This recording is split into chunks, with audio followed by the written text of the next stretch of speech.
आपकी ख्वाहिश पूरी कर दी मैंने। तहरीम से कह दिया जैसा आपने कहा था। Really?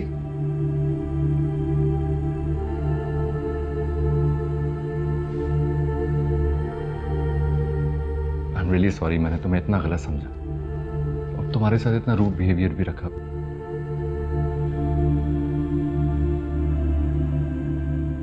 तुमने मुझ पर बहुत बड़ा एहसान किया है और ये मैं हमेशा याद रखूंगा। तुम्हें जब भी कुछ भी चाहिए हो तो मुझसे बोलना, मैं तुम्हें जरूर दूंगा।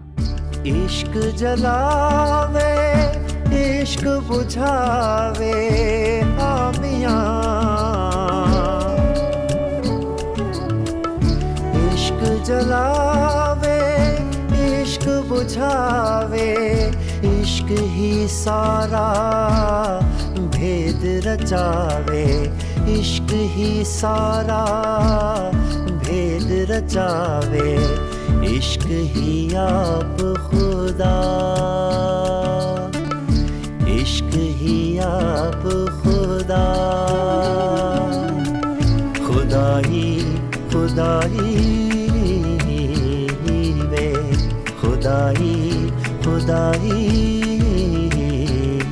वे, यार डाठी इश्क आतिश, यार डाठी इश्क आतिश। तुम ज़ैन अली से शादी कर लो।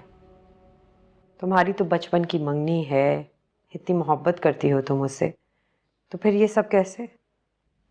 वो गलती थी मेरी, बचपना।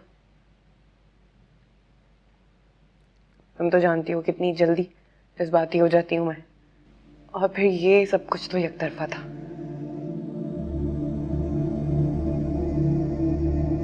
भूल जाओ सारी बातें, अपने दिल से सारे वहम निकाल के फेंक दो। तुम तो खुशकिस्मत हो, मोहब्बत तो सबको मिल जाती है, इतना खलूस किसी को नहीं।